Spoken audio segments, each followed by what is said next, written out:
we end up going down that road. Over time, just the busyness of life drew us apart rather than together. I just felt I was mistreated. Closeness is something that's really, really grown in our life.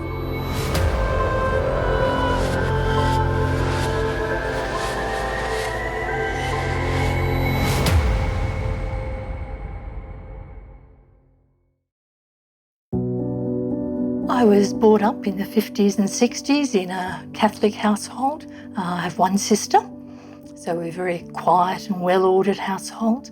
Education was very important, so I suppose my dreams of my life in the future were that I would have a career, that I would find my Prince Charming, and I would marry and have a family and live a very fulfilled, long and happy life. I'm the eldest of 6 children, and we lived in Sydney, and I went to, the first part of my schooling was really infants only at a nun's school, and then I went to a Christian Brothers school a bit further away.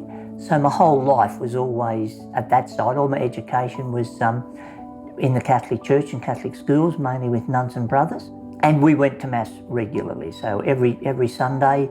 And when I was old enough, I was an altar server, so that meant going to a weekday Mass every Friday, as well as then on a roster for Sundays. When I met Christine, I think the things that drew me to her was her compassionate and caring nature.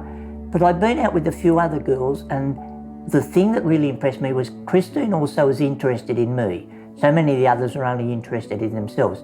So that drew us to get to know each other further and go on to dating. In terms of marriage, we both expected to be married in the church. We never even thought of anything else. It was not even a topic of discussion.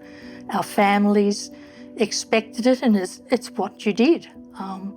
At the time, we were both living away from Sydney. We came home to be married, and probably my mind was not always on the sacramental things, and certainly listened to the words of the marriage, but my attention was on Terry, so close next to me, and what was going to follow, and our friends and family there. So sadly, at the time, didn't fully appreciate the full meaning of the sacrament. The covenant that we were entering into was just a little elusive at that time.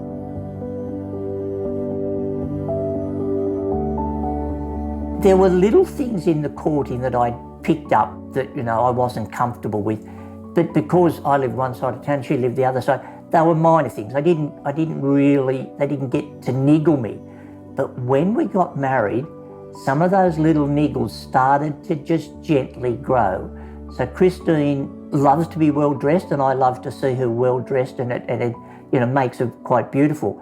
But I got very quickly annoyed with clothes and handbags and shoes all around the bedroom. Well, I'm a bit of a neat freak, and a thing has a right place and it goes back in its right place.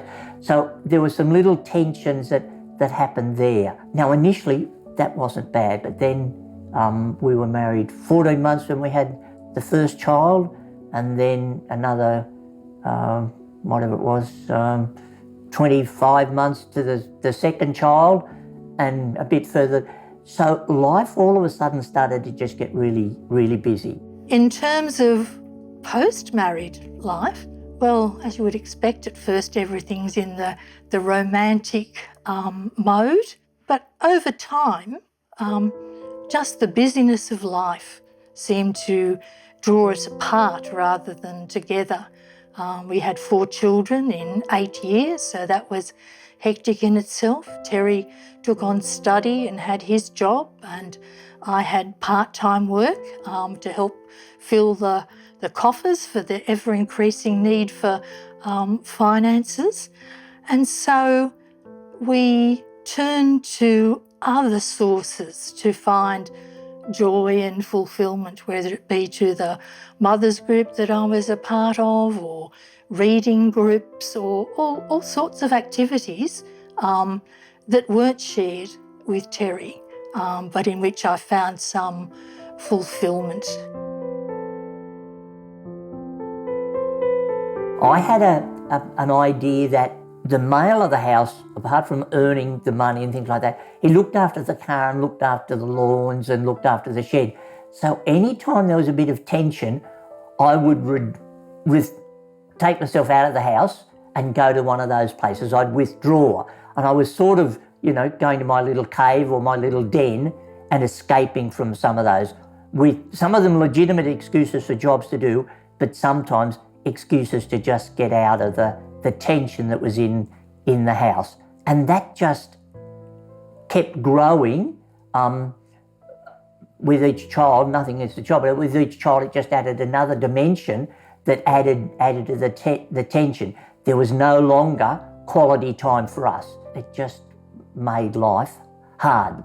We loved the kids, we loved having the kids, but there wasn't any time for us in the sense that we had before we were married. I suppose one of my behaviours that I brought from childhood, I think, into my marriage was that when I was hurt or offended, I would withdraw into myself and play the no speaking game. Often Terry would come and say, "Oh, what's the matter?" And I go, "Nothing. Nothing's the matter. What makes you think so?" And of course, he would back off then. That pattern of behaviour for me, if I was under stress, I will withdraw and not talk about it. And he would assume that it was something that he'd done, whereas in fact it could be something at work or something totally different. So it was a barrier to our honest and open communication during those years. So we were trying to pay off a loan. We were sending 4 children to Catholic schools, and by then one of them at least was going to a slightly more expensive boys' school because that was the option in town. And so every second Thursday night, which is when the pay would come into your account, I would spend hours trying to work out how to balance it. And any of our discussions there were very business-like. And so if the MasterCard statement came in, I would pull my hair out, how are we going to pay off this MasterCard? But I also had that attitude, you've got to pay the MasterCard off. I didn't like the idea of having to have a loan for the house, but I saw it as the only way forward. But we've never had a loan on any of our cars. So I'm one who likes to pay things off. Christine has a different strategy. She recognises, well, when things are tight, you have to have loans, and then later on when they're better, you pay the loans off. But that wasn't my way of doing things. So that caused a lot of tension. There was a lot of frostiness, if nothing else, every second Thursday night as we tried to work out how to pay the bills. And I think there was some defensiveness there. I tried not to blame Christine, but I know in hindsight I did. I would say, well, why did she spend this money on that? Doesn't she know how tight it is? And et cetera, et cetera. And so it just kept digging deeper and deeper. Finances were often an issue. We would come together once a fortnight on payday, and it seemed that, with the housekeeping and the children, I was the one who did most of the spending of the money, and then it came to totting up for the fortnight and paying the bills, and everything was, always this little bit short and a little bit tight. And for Terry, it was a source of tension. But I took it personally then, if he was a little bit cross or irate, we've gone over this week, this and that and something else. And I suppose I took it quite personally in that way. Part of the reason being, I think, because I only had a small part-time job, and I also felt that I wasn't contributing perhaps as much to the household budget as I might like to. And so I would get very frosty. We had to talk because we had 4 children. You have to talk about the mundane, everyday things, who's taking one to soccer, who's taking the other one to hockey or whatever it was. But there was nothing beyond that organisational. And if he asked me a question, I would simply not answer and turn my back. So that made for a very uncomfortable situation.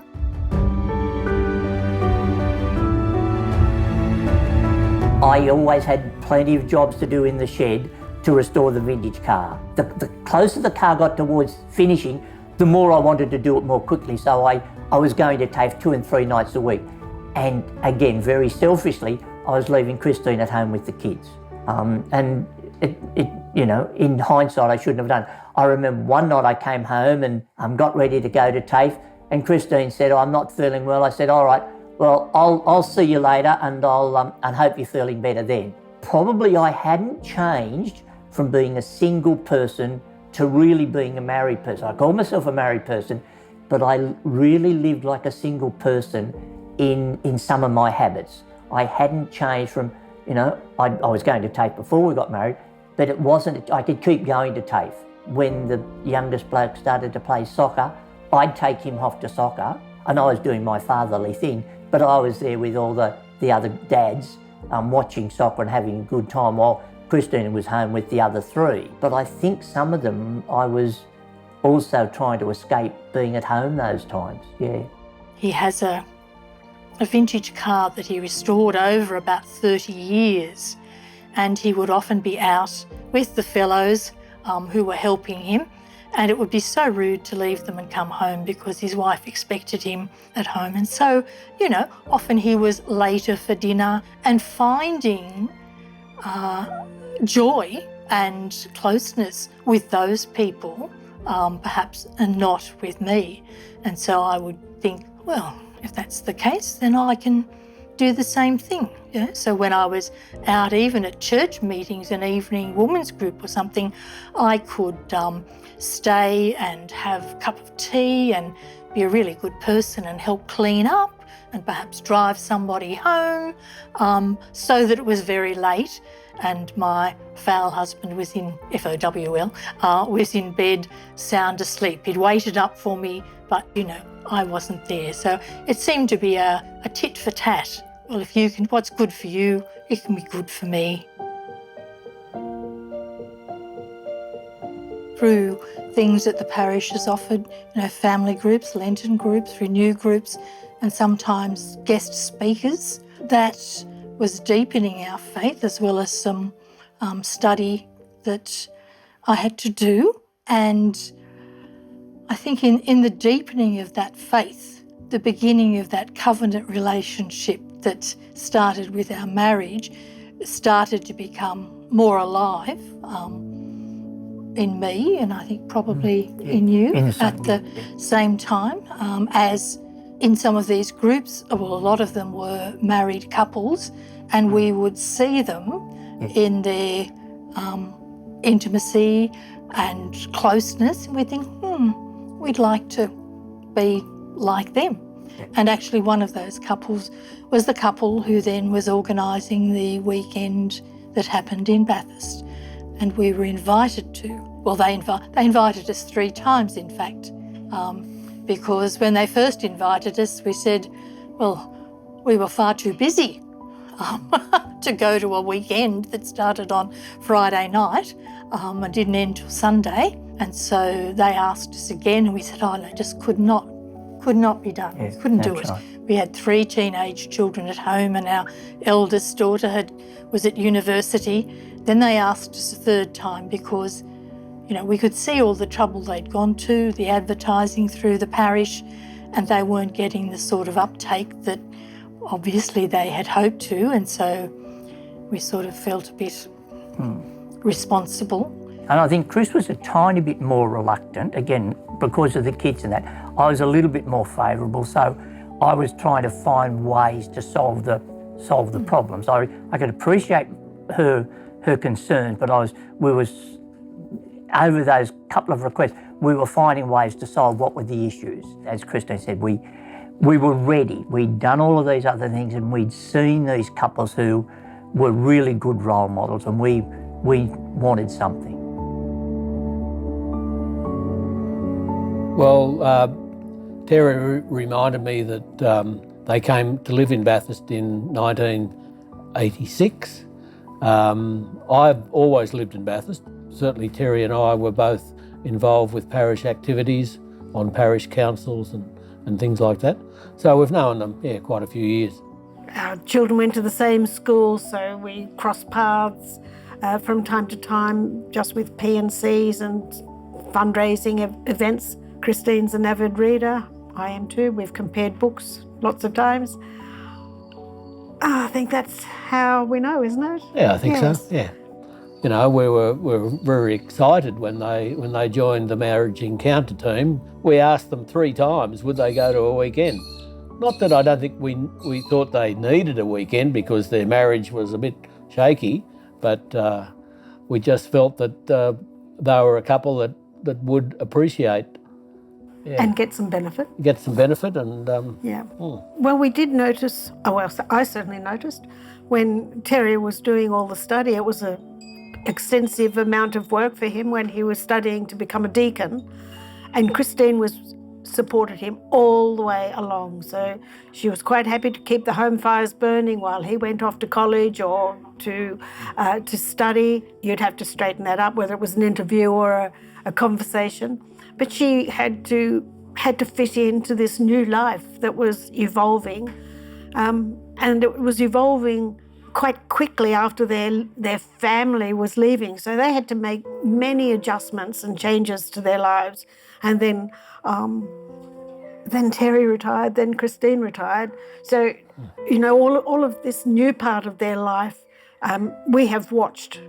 Yeah. It's been a joy to watch. The house that they were living in, previous to this one, was a 2-storied house, and they said, you know, as they were getting older, going up the stairs was not good. So they sold that house and then moved here. And we've moved home a couple of times, and it's a stressful time. And I often said to Terry, you know, yell out if you want a bit of a hand. And he said, oh no, Chris and I got it under control. So they obviously worked through it together and got here safely and without too much stress. On the marriage encounter weekend, I suppose, was the beginning of the renewal, and then looking at the relationship in terms of communication and behaviours and the importance of that. And we were introduced to the idea of feelings. That was interesting because a lot of times I think even on the weekend, and we know still in marriage encounter today, people often say, oh, you know, women are much better at feelings. Men have trouble expressing their feelings, but that wasn't my experience on the weekend. This one was much better at grasping onto the feelings and starting to describe them, where I was very much still a head person. So I did find it difficult to get into the feelings at that stage, but it came with time. And I think what we realised that some of the things that hadn't let us get ourselves out of that hole, they talked about. You know, so I said I had been living a singles lifestyle. I couldn't have described it beforehand, but they described it perfectly. And so it was with a lot of other things. They taught us the deep value of forgiveness. And I think that's probably one of the really lovely tools that all married couples need, is that real ability to say, I'm sorry, but on the other side, when someone asks me to offer that forgiveness. Not, you know, like I think beforehand I'd say, oh, I'm sorry, but it was really, well, you know, I didn't learn from it. But it was a really deep tool. And there were lots of others, like learning to listen better and learning to read each other's moods more than just the feeling. So there were times that I could start to realise that Chris needed some time to herself. Rather than previously I might have been in her face to try and help out or do something. I now know there are times she needs to have some time to herself. There are other times she needs a cuddle and things like that. And I think lots of those things grew because we became aware of ourselves and where we'd gone wrong in the past. And we had a nice stepping stone platform to build on.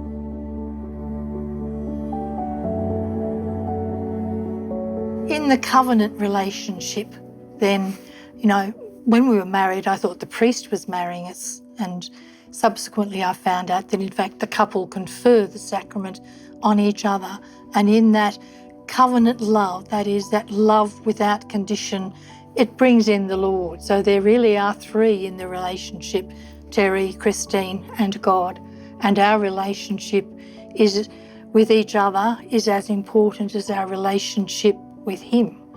And therefore, I think I see more God in much more things in my life and in the life around me operating. Whereas before, yes, you went to church and I heard the words of the gospel and that, but oh, I'm not being very good sort of thing.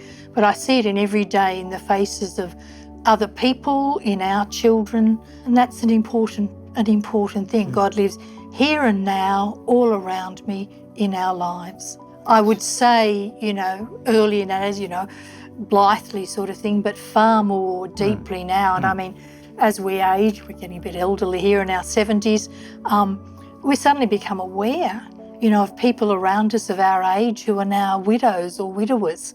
And we realise that, this earthly relationship is going to come to an end, and the preciousness of it, we need to grab onto it every day. I think we probably best like love as I have taught you, or love as I have loved. Love one another as I have loved you.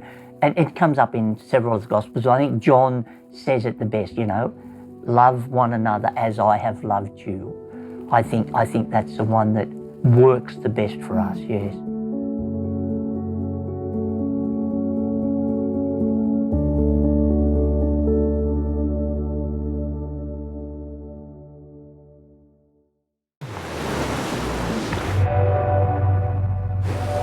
Are you searching for answers?